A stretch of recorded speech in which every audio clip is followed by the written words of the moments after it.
Welcome to Full Spectrum, where I bring you unfiltered stories and actionable strategies from innovators who have done wild things, all designed for you to apply in your own life. I'm Molly Kawahara, and this is my podcast.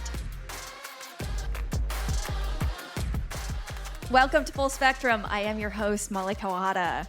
All right, this week's episode is a little bit different. I've pulled together some of the most powerful moments from the last 2 months. I'm going to share a standout clip from each guest and a preview of how to apply what they talk about in your own life. That's the how-to. And a quick overview of the between story, which is an exploration in how that topic has shown up in my own life. Think of it as your mix of monthly strategy, real-life moments, stories, the whole thing. All right, first up is Dr. Chan Hellman, the world expert on the science of hope. I'm going to start by giving you a quick overview on hope.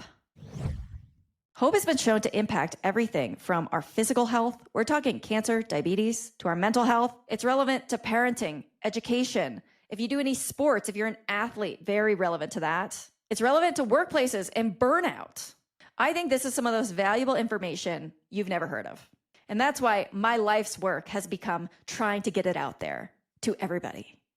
So as a speaker today, these keynotes and workshops I do everywhere in the world, it's on imparting skills around hope and specifically evidence-based strategies rooted in its science. And how do we know this stuff? We know it because of researchers like Dr. Chan Hellman, who's our guest today. Chan is the world expert on the science of hope. He is the director of the Hope Research Center, professor at the University of Oklahoma. He has an amazing book, Hope Rising, and an incredible TED Talk. The research is pretty clear that hope has this profound predictive ability, but more importantly, it's simplicity. It's the simplicity of hope, goals, pathways, and willpower that allow us to now take action. So on that note, if hope is one of the most effective things we can do to increase performance, for example, like the athletes, when it comes to goal setting, we often think, okay, we need to set really doable, feasible goals. But sometimes you kind of set a moonshot goal. I've set a few of these in my life. I've also worked for organizations that set these moonshot goals of trying to achieve things that are seemingly impossible. We might not have the technology or the policy framework for it yet.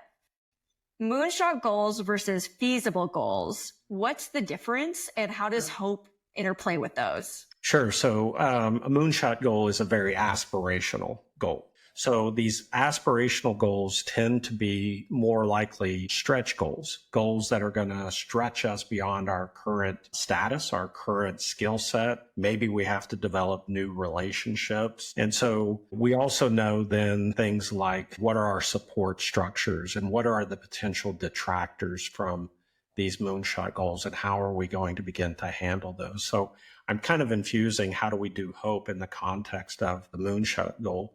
But if we have, for instance, a high hope individual, somebody who really has strong willpower, has this problem solving capacity, what the goal setting research has helped us understand is that when we set easily attainable goals, higher hope individuals will get bored with that. And so they'll tend to find ways to add some adversity or to make it more challenging in some fashion. It's true. Some people don't just chase goals. They quietly make things harder for themselves. They'll intentionally limit their own resources. Ever heard of an unassisted Antarctic expedition?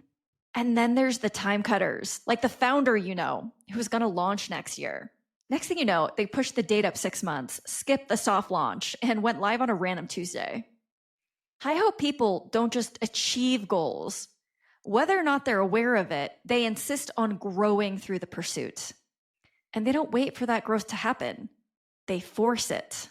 So the research also shows that when we set those high rates of expectations, performance tends to increase. So even though there's a higher likelihood of potential failure, the aspiration of that creates a motivational movement, so to speak. Which is kind of the power of these moonshot goals, is it can lead to kind of this collective movement.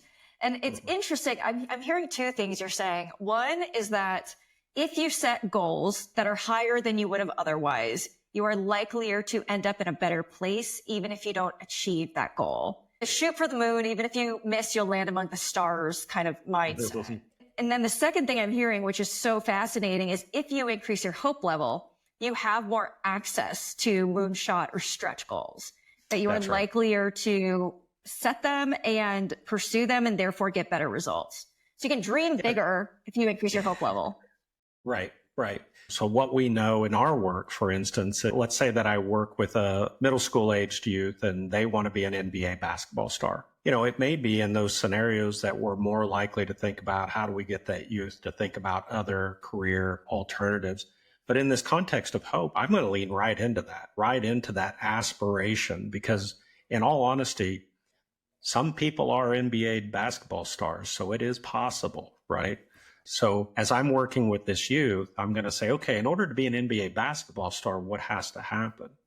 And so what I want is for that youth to start telling me about the draft and what it's going to look like and feel like when his name is called and the jersey's up and people are loving and adoring.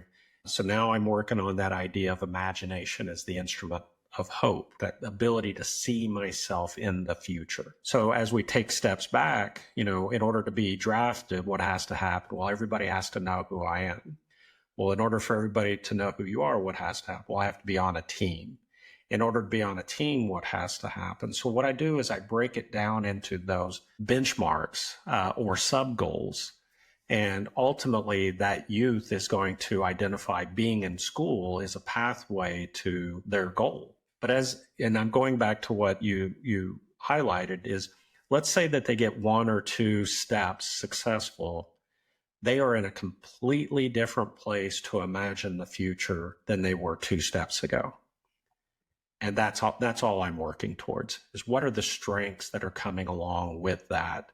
That's going to be my focus. Pathways, right? Helping them identify those pathways. If that youth says, I want to be a competent basketball player, that's my goal, I can imagine he would end up in a very different place as him saying, I want to join the NBA, even if he doesn't reach that goal. Like, he's going to be a way better basketball player because of that way higher moonshot aspirational goal. Yeah. I mean, engagement in practice and in trying and in learning, controlling the body in the way that you do certain things. Imagine the discovery. So it's not about our goal realization rate, how often we reach the goal. It's a matter of where we place them and the progress we make along the way. Yeah, so it certainly has a higher likelihood of failure. But for me, what you're really highlighting, which is important in hope, for me, thinking about the capacity to flourish is really about finding meaning and purpose in the journey of, I've had these failures, but what did they teach me and how did they propel me to be right here today? And so I think about, for instance, even my own adversity and my own personal experience in my childhood. I wouldn't wish that on anybody. And, I wish I had never experienced that. But all of those experiences are why I'm sitting here today talking to you. And so, so much meaning and purpose and the suffering that I've learned. You've helped advance this field so much and brought it to the public, which is, I think, one of the greatest gifts of your work. And at the same time, you have a story of hope in your own life. What was that journey like to realize that it wasn't just your work, but it was also your story that was part of the hope work you do? Right. So I think this will be a big part of the next book, which is, I want to finish that story because I think about the fact that I did go to college. I was ultimately successful. I went to grad school. I pursued and attained a PhD. Interestingly enough, my PhD is in psychology, but I avoided counseling and clinical psychology and gravitated towards research and statistics. It's interesting that I worked with organizations in domestic violence and child maltreatment and homelessness, because what I realized is that I was always there, right? Even in my own professional journey. And I was always on the, periphery of those spaces that I experienced as a child, and finally putting those two together, that it was almost like a calling that I needed to have these experiences personally to grow professionally, and then ultimately bring them together. And I am sometimes reluctant to talk about my own personal story, but I think that it helps people understand that hope is such a real thing. One of the things that I often hear about hope is that, people will refer to hope as light at the end of the tunnel. But I think more about hope, not as light at the end of the tunnel, but more about light in the tunnel. Because for me, light at the end of the tunnel means I'm approaching the end of the adversity or the fear and uncertainty. And I appreciate having it at the end. I need it in the middle. I need hope in the tunnel. And that hope is the source of endurance, of tremendous pain and suffering and struggle. And so that really is my passion, is how do we find simple strategies that are accessible to everybody, not just people with degrees and certifications, and but how do we make hope accessible, because it is such a powerful predictor of well-being.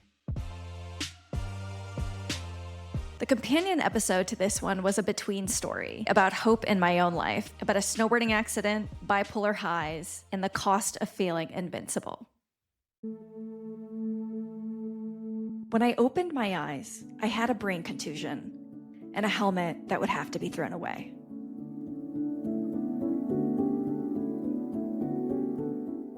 They wanted me to go to the ER. Ugh. My friend drove me, but I was riding some kind of high. I laughed the whole way there, marveling about how the dogs in West Virginia looked like wolves.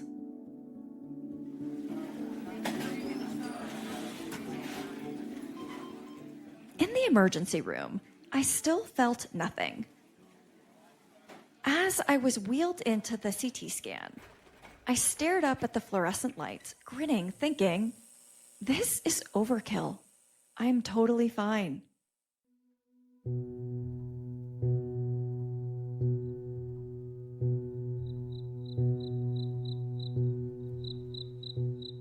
That night, the adrenaline wore off.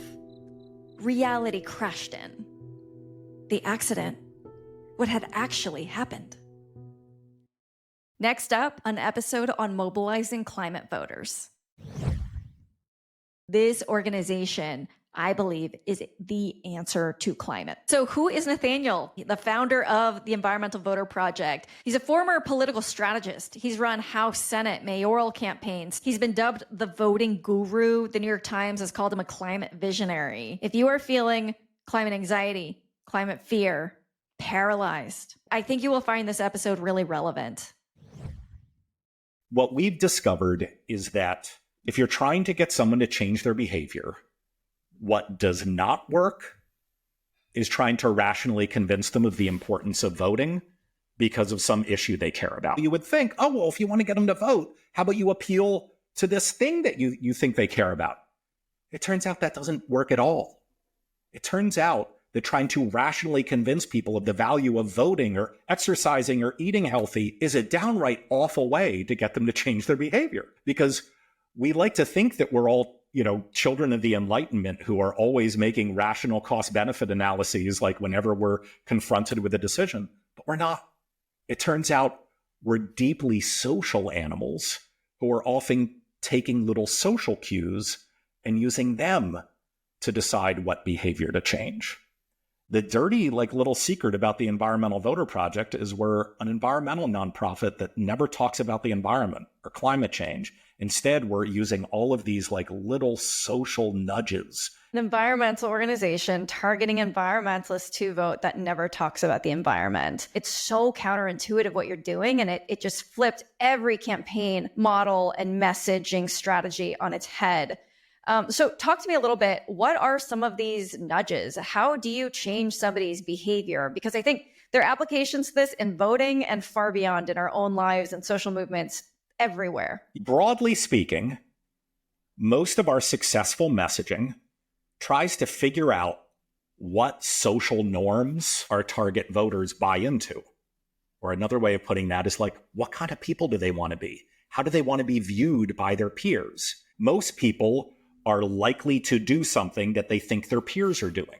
So we'll call people up and we'll say, hey, Molly, did you know last time there was an election, 127 people on your block of Main Street turned out to vote? It works. Incredibly it works. effective. Yeah. Another example that's very similar to that. Not only do we want to adhere to social norms, but if we feel like those norms are getting further and further away from us, we'll start to feel some FOMO, some fear of missing out.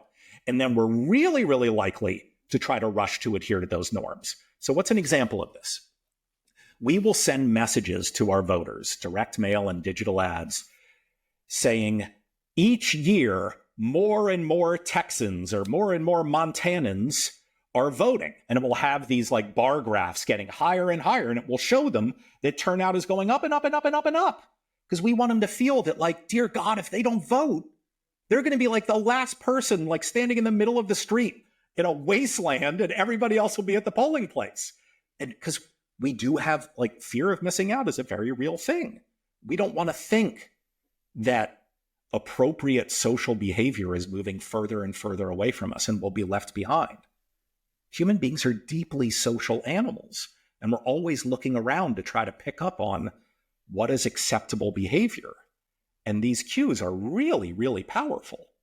And then it can even be as simple as like, you never say something like, it's important to vote, because that puts the emphasis on the verb, on the action. We don't want to make our messaging about the action. We want to make our messaging about you, about your identity. So we'll say things like, be a good voter. We want to make it seem like a choice. Like, Molly, are you a good voter or are you a crappy voter?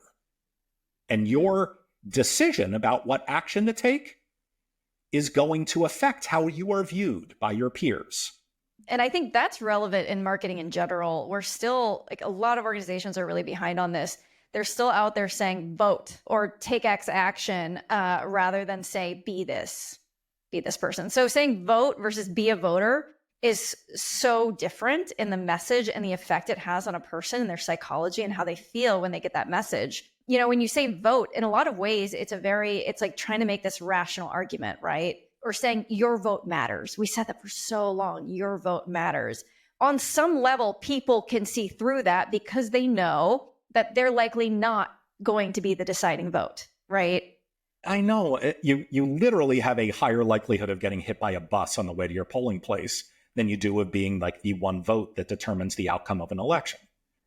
And if we think about this, well, let me give you an example of myself. So I live in Massachusetts, okay? Deep blue Massachusetts, where everybody knows what's going to happen. I'm still laughing about the bus. Yes. Leave it to Nathaniel to have the best analogies imaginable. So data-driven. Right. Oh, I'm sorry. Yeah, so in 2020, we had 9 congressional seats in Massachusetts. I think the closest one was decided by like 25 points. And we had maybe 200 state legislative races. I think only 3 of them were competitive. So in other words, unless you lived in a cave, every Massachusetts resident knew what was going to happen in every election that was on their ballot. Yet, we broke voter turnout records. I challenge anybody to find a single voter who showed up on election day in Massachusetts in 2020 because they thought that their one vote was going to make a difference in anything. Instead, we were all voting in literally record numbers for other reasons. Reasons like we wanted to be a part of something, or we wanted other people to know that we were voting. Or we like to think of ourselves as civically engaged or standing up for certain values, and it would feel bad if we didn't vote. We are social animals, and often when we decide whether to do something or not, it's what behavioral scientists call an expressive choice. The behavior is trying to express an aspect of our personality that we're trying to show to the world. Like, I'm talking to you right now in front of a bookcase because, like, I want to be seen as like an intellectual smart person. I could be talking to you from my bathroom, right? But you'd also think I'm like really weird. And you think like, what the hell is Nathaniel doing here? We're deeply social beings who always want to present our personalities in a certain way. And if we take advantage of that to get people to vote, it is so powerful. I'm curious too. I know that there's some research on how much people fear loss versus perceived gain. Is that something you guys tap into at all? Absolutely. Absolutely. So the behavioral psychology concept of loss aversion gets at this. The basic idea is like we really hate losing things. Like we hate the idea, we fear the idea of losing $5 more than we get excited by the idea of finding $5. All right, so how do you use that in the voting context? As you can imagine, there are a whole lot of people who care about climate change who vote in presidential elections, but no other election. Okay, they're called drop-off voters. And when we're trying to get these people to vote in like their first midterm election ever, or their first local election ever, we don't want to make it seem like we're asking them to do something brand new for the first time. Instead, we want to endow them with something of value because we hate losing things. So what do? We send them mail that says, we wanted to congratulate you on being a good voter in last November's, presidential election. Now don't ruin your new good voting history by missing this fall's mayoral election. Don't screw it up. We want to make it seem like, Molly, you've got this thing now. You've got this brand new great voting record. Don't ruin it. And that simple approach, even if it's just one postcard, we've boosted turnout 3, 4, even 5 percentage points in local elections that way. Because instead of trying to convince people of the importance of voting for city council if you care about climate change, we're making it seem like they're going to lose something valuable, this new streak that they're on. And is it like weird and juvenile and manipulative?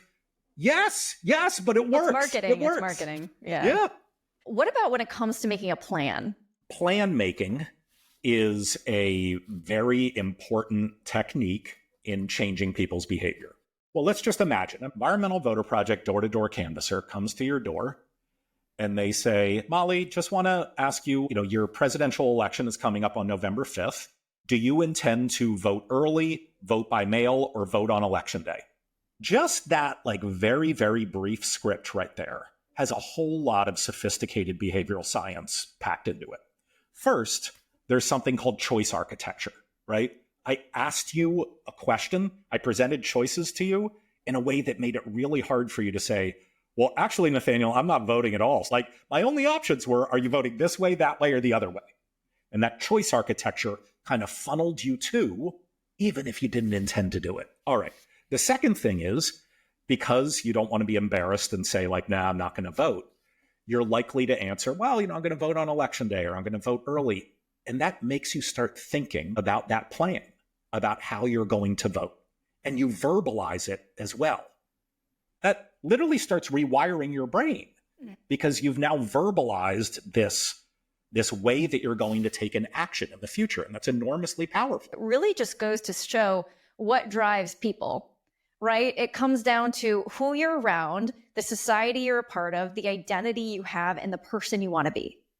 At the end of the day, we all are wired in those same ways, and we have these fundamental things in common that become kind of the roots of how you build a social movement. And none of this stuff would work if you didn't deep down want to be doing it, right? If you didn't want to be a voter, if you didn't want to be thought of as civically engaged or X, Y, or Z, then none of this stuff would work. It isn't like we're publicly shaming people. No, it's all internal. As if they didn't already want to be doing this, none of this messaging would work. It wouldn't work. I mean, when was the last time you saw a beer commercial that told you the price of the beer, the ingredients, like anything about the product? The rational, yeah. Yeah, instead, it's like, see this cool dude? He drinks, Dos Equis, and so you should be like him. Or I think of the Apple, the really successful Apple ad campaign, where for a decade, they had this really nerdy guy saying, I'm a PC. And then they had this hip guy saying, I'm a Mac. And people literally decided to spend thousands of dollars on a computer because they're like, I want to be like the cool dude. I want to be like the hipster. I'm going to buy that product. It's all about the identity you're trying to present to the world. Exactly. And what makes human beings so special is society and how we work together as social animals. Like, that's our superpower. In this week's how-to, I break down 2 big shifts to think about motivation. So a lot of the work of what Nathaniel and his team at the Environmental Voter Project do, and the reason they're so effective, is because it's based in behavioral science. Using rationality to motivate people is often not nearly as effective as appealing to them through other means. So I'm going to give you 2 strategies here to motivate, whether it's to motivate yourself or other people. This is very relevant in persuasion if you're trying to get yourself to make some change or habit in your life. But it's also really relevant if you are building something and you need buy-in and stakeholders, big projects, startups, social change, anything like that.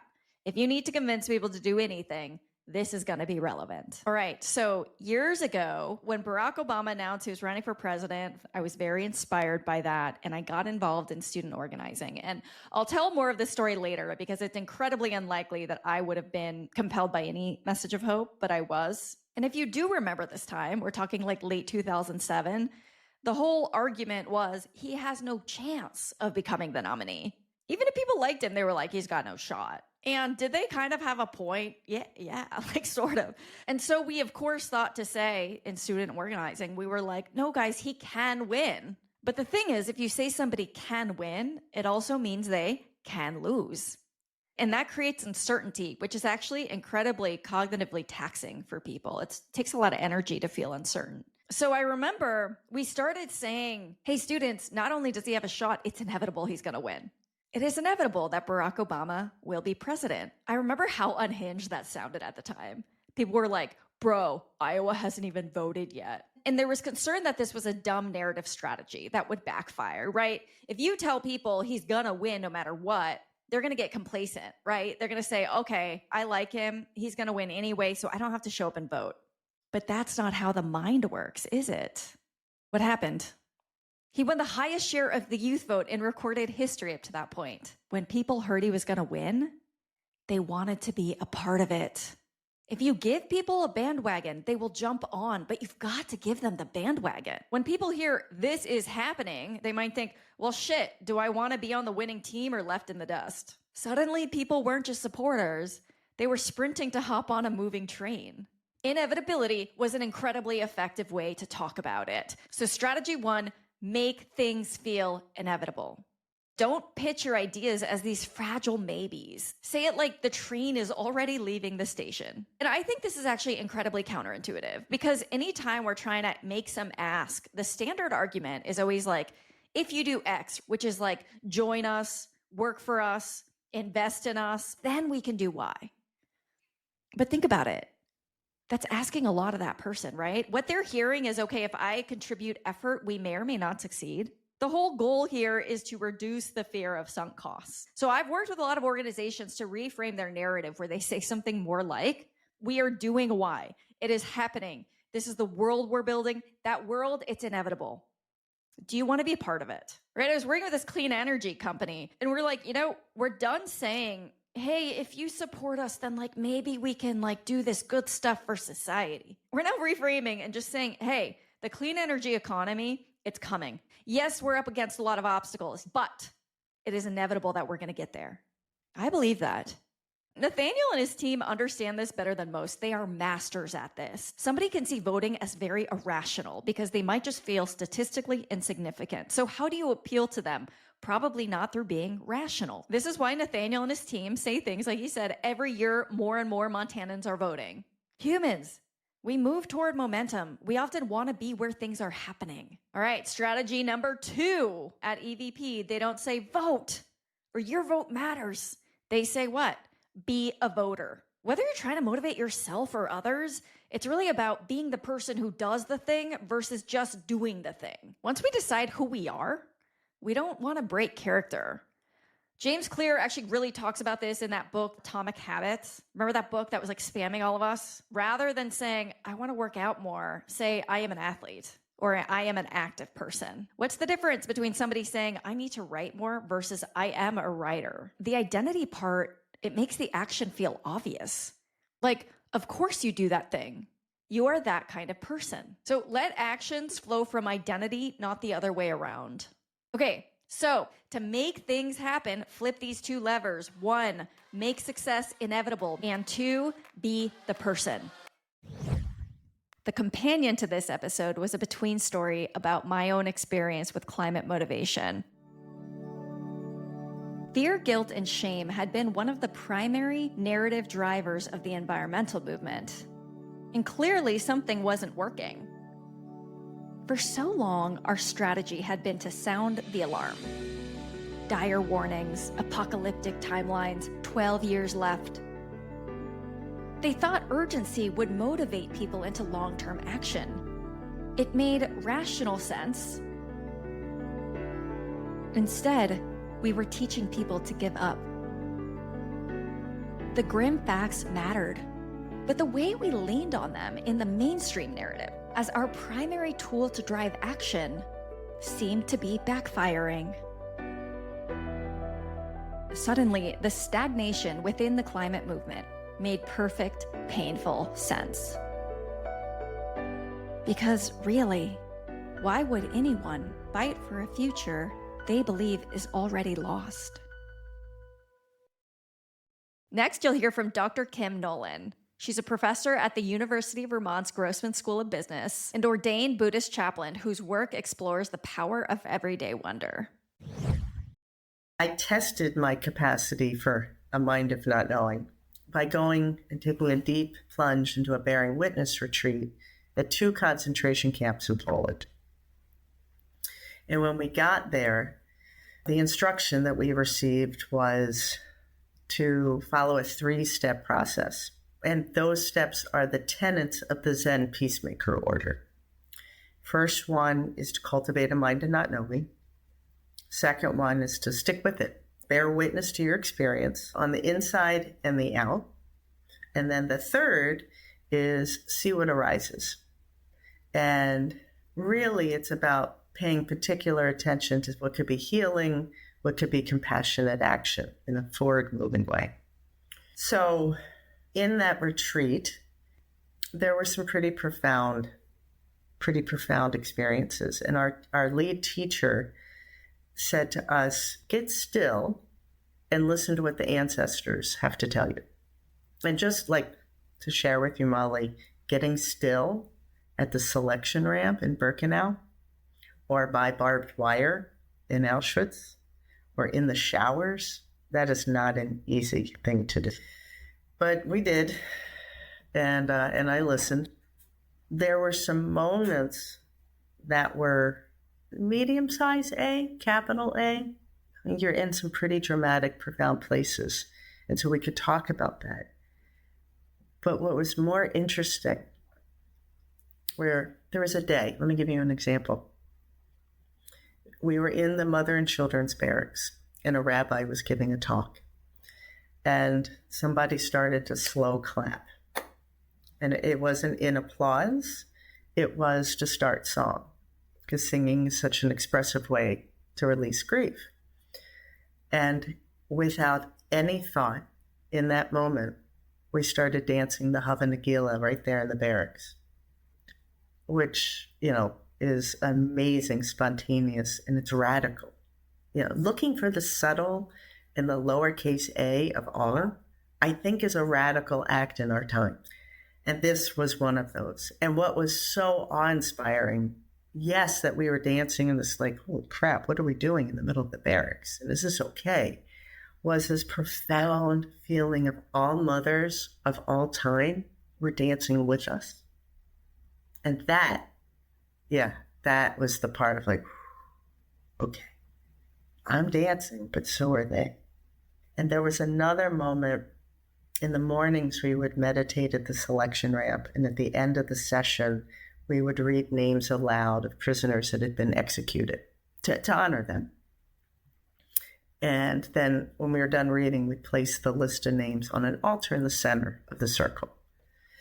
And I had my day. I read my names. I was waiting in line to get to the altar.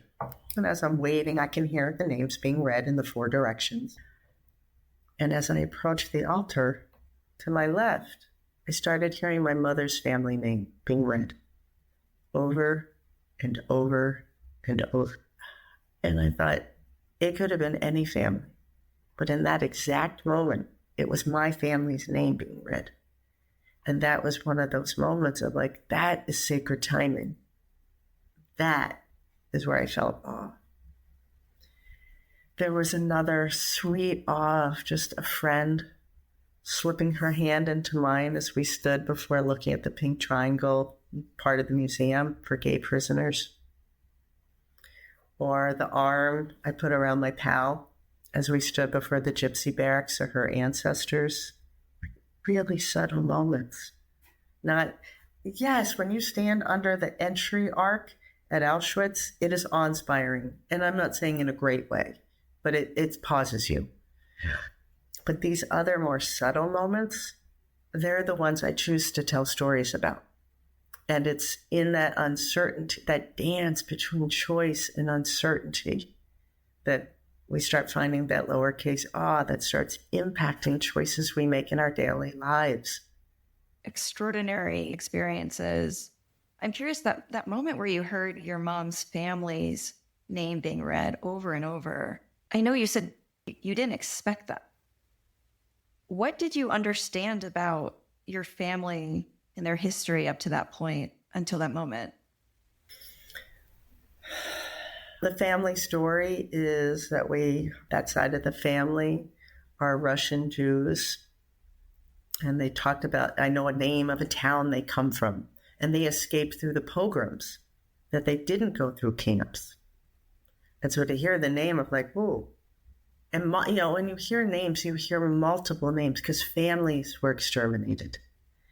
And so all of a sudden, of like, my touch into this has a lineage aspect to it.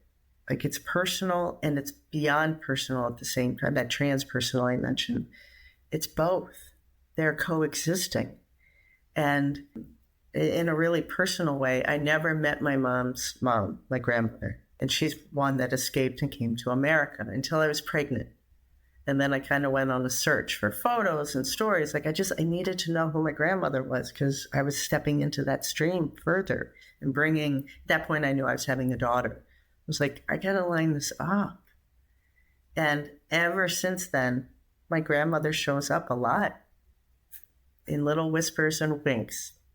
And so in hearing her name, her family's name being read was a communication that's a little bit beyond just regular cognitive 1 + 1 is 2 kind of thinking.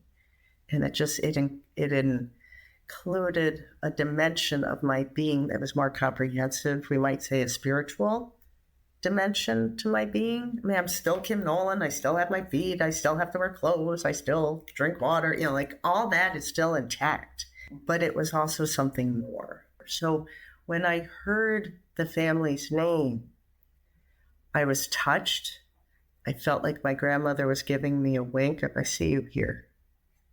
I had just danced with all the moms in the Hub and Nagila, like, shit, what do I do with all this? Like, why me? I don't know that answer. But it was all wrapped in the most profound, gentle bow of gratitude of thank you for trusting me. I don't know what to do with it, but I'm going to trust something will emerge in my little small Kim Nolan life. It was big, Molly, it was big. Like it quieted me for the rest of the day.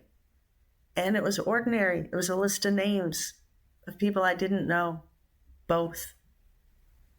Yeah. You've said the lowercase awe moments are the ones that stick with you.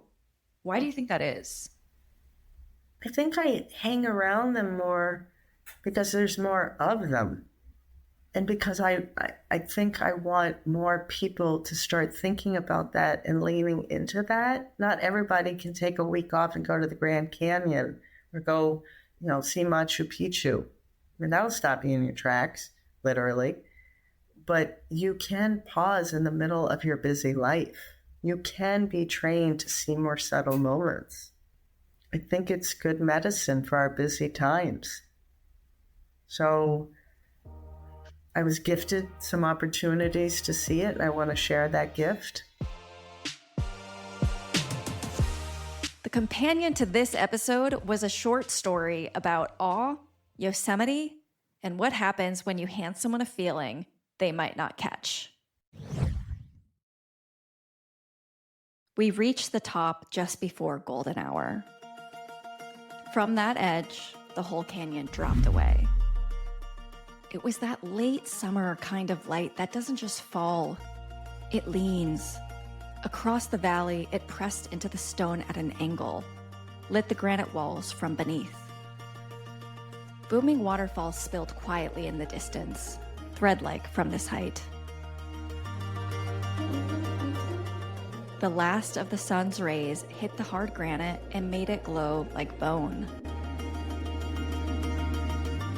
As he looked out, I saw it in his eyes as he stared out in silence. I knew that stillness.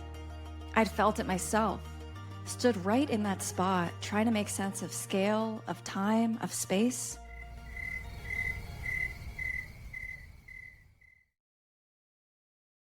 And finally, Brad Jenkins. This was one of our most popular episodes. Brad was an associate director at the Obama White House and the producer behind some of Obama's most viral moments. He shares the story of teaming up with Will Ferrell's comedy team in order to save healthcare in America. Obama represented something. It was bigger than just being president. I think he represented hope. He represented a new generation, right, coming into power. Everyone kind of put all of their, you and I talked about this, where it was like, whatever you cared about, you just put that on him, you know? It's like, Totally. Projection. it was just projection, exactly. It was a special moment, Molly K. Absolutely. Well, so, I mean, you guys did a lot of really big things, but there is one moment that completely stands out to me about what your office and team accomplished. And I think it's like the greatest story no one knows, or not enough people know. And it's No one historic. knows. You're right. It's No one knows. historic. Let's go back to this moment. So healthcare reform is passed, right? This is President Obama's landmark legislative accomplishment, the Affordable Care Act, the ACA. Healthcare reform changes in that moment. We then need people to sign up for healthcare.gov. Yeah. Bring me back to that time. It was so funny. Like the moment that President Obama got reelected, our entire office just became the healthcare.gov engagement team. Like before we were the public engagement office, we still were, but all of us were now focused on, okay, because all of us also came from the campaign. All of us were community organizers. This is what we did. So we were like, of anyone in the White House, we were like the campaign staff. You know, like we knew how to reach people, get people to do shit. And we needed millions of people to go to a fucking website to sign up for healthcare. Like, how is That's all it was. that was what we needed. We needed to do it. Everyone knew as soon as we opened up healthcare.gov, people that really needed healthcare were going to sign up. Older people were going to sign up. People that got denied healthcare coverage, people that got thrown off of their healthcare because of pre-existing conditions. This is the reason why we did healthcare.gov. But if those are the only people signed up, the whole system crashes. Doesn't because work. then there's no risk pool. So then the only people signing up are really, really expensive. And then so all the costs get fucked up. The healthcare providers will pull out. So we needed a balance. We needed a lot of healthy young people because that was the gambit. A lot of people had healthcare already. If you're in your 30s, 40s, a lot of people are getting healthcare through their employer, right? Like 90% of people are getting healthcare through their employer. Now, there are a lot of people in the gaps, right? Like creative people, freelancers on Cobra and all these different versions that suck. So we knew that we can count on them too. But there was this whole crop of people that did not have healthcare that we had to get healthcare. So there was so much work, so much brainstorming, so much creativity around how do we reach these young people? And when we launched healthcare.gov, my job was it was literally like free for all. How many celebrities could I get to post on Twitter? Because there was no Instagram. Well, there might have been Instagram, Barely. It might have been Instagram. I think Instagram just started.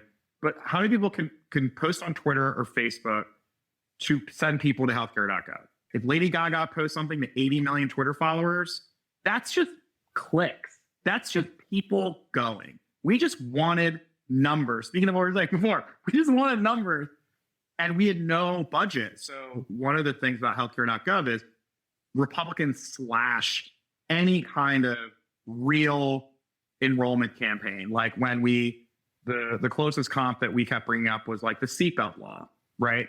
Because the other thing about healthcare.gov is like, like you had to have, this was the first time where you're like, you could go do this thing. For the seatbelt law, it was like, you have to like put on your seatbelt, or else you're going to go to jail. It's a very different kind of messaging, but they had so much money to get the word out. They had like TV ads and billboards and click it or ticket, like everywhere airports, anywhere you saw, it was like, you got to put your seatbelt on, right? Like that's traditionally what you do when you pass a like nationwide legislation like this. We didn't have any of that.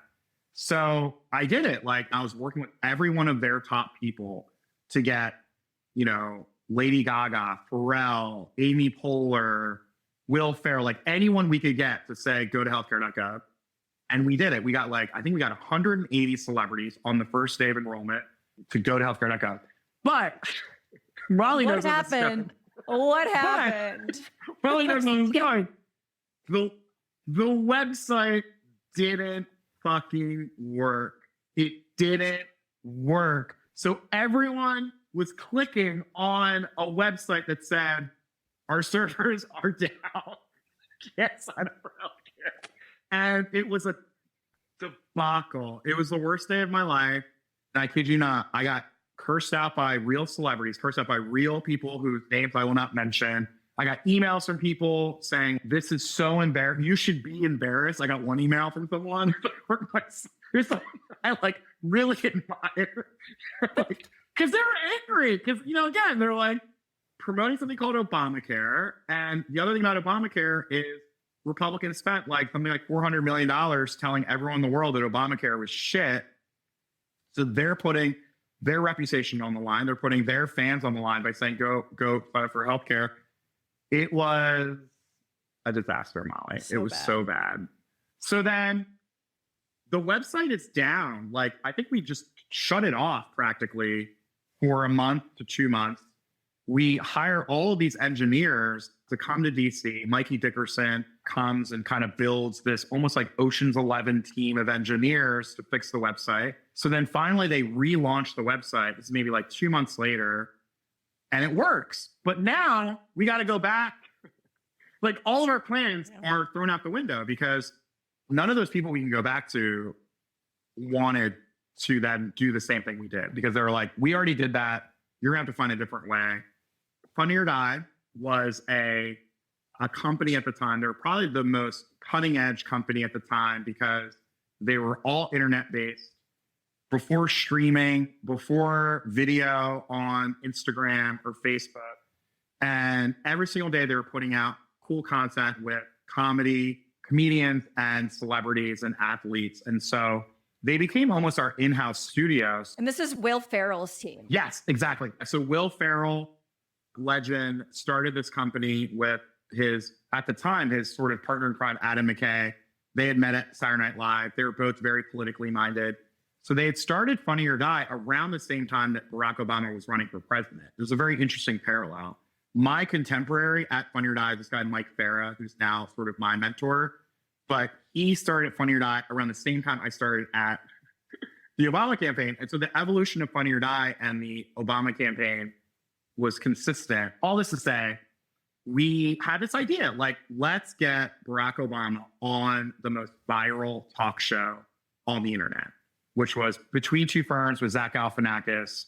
It averaged somewhere between 10 to 20 million views. And by the way, this is not bullshit views. The views now are not real views. Funny or Die wasn't on YouTube. It was just you had to go to this website and you had to click play. And then the reason why it was called Funny or Die is because there was a funny button and a die button. And if you push funny, it had a rating. There's a funny meter. And so when you would go to funnyordie.com, the videos at the top of the screen were the ones at the highest funny ratings. So we As you can imagine, this idea was not particularly received well. Like, no one really took it seriously. But the thing I kept saying was like, there's nothing else on the internet that gets this amount of traffic. Like, this is it. So when the website didn't work, I became like Captain Ahab and Moby Dick. Like, that was my white whale. I just kept saying like, guys, this is what we should do. There's like no other way we can break through. This is so great. And kept pushing it, didn't go anywhere. And two things happened. Re-enrollment started. So the website was working and no one was signing up. The numbers were so bad. Again, people that we knew were going to sign up, all the sort of sick people that needed care immediately, those people were signing up. But no one under the age of 40 years old was signing up at all. And Obama, he would have a weekly Roosevelt Room meeting with all the senior staff. And he kept asking, well, what are we doing? Like, these numbers are not where they need to be. And there was one meeting where he got really upset and he like kind of pounded the table and said, none of these things are going to change the trajectory. We have to do something different. And he like kind of stormed out. He's really upset because it was just like his whole presidency, honestly, came down to this historic legislation. If this didn't work, nothing works, right? When we talk about why government matters, there could not be a more clear example of a test. Republicans, their whole thing is government doesn't work. Let's get rid of all these government programs. Let's let the private market, let's let companies and corporations do this because the federal government just does not know how to do stuff. That's the mantra. Our job is always to say, let's prove that and say, no. Government can be a force of change for good. Government can deliver services. Government, so if we can't get people to sign up for healthcare, all of this will, Obama's whole legacy really is tarnished. The companion episode to Brad's was a story I hesitated to share about one of my top 5 most mortifying moments. The rescue operation I didn't know was mine, and how humor can help carry us through. Okay. We climb all day. Now, we get to the top. You're at the top of this valley. You're almost at the ridge. And so I get cell service all of a sudden. And my phone starts blowing up. I have like 30 text messages. And one of the names is this guy who I'd met on Tinder. And don't judge me. That's the app people use there. And he kind of ghosted me. Or we ghosted. I don't know. It like kind of ended in a weird way. And so I see his name and like, oh, he didn't ghost me. Yay. And the text just says, your device went off. We're deploying a team of people to rescue you. Let me know ASAP if this is a mistake. He led the operation. Now, you have to understand his background. I struggle with this insecurity that like my entire existence is a burden. I'm like, too much. I'm in the way. If I stay at a friend's house, I'm like, oh God, sorry. I'm in the way. Sorry. Like, I'm just like, my existence is burdensome. To find out that I was responsible for the fact that an entire SAR operation and People's Tuesday had become this to deal with me, I felt so bad, the level of shame. So I immediately, from up there, like on the ridge, I call like the sheriff's office equivalent or something. This is not the Tinder guy. And I'm literally like ugly crying, being like, I'm so sorry, I'm safe. Like, please stop the operation. And they're like, oh, no. This was like 10 hours ago. I was like, what? That's it for this recap. If one of these clips stuck with you, go check out the full episode. Want more of the strategies we talk about here on Full Spectrum? I started a weekly newsletter called What I Wish I Knew, filled with all the tools and strategies I use in my own life. It also includes behind-the-scenes content, photos and visuals from the stories, and whatever else is on my mind. Sign up at mollykawahata.com/join, JOIN. Try it out. You can unsubscribe anytime. And if this episode made you think of someone, send it their way. 70% of podcast growth comes from word of mouth. So if you like Full Spectrum, anything you can do to help spread it to your community will be a massive help for us. And finally, I've got one ask for you. Hit the follow button and leave us a 5-star review.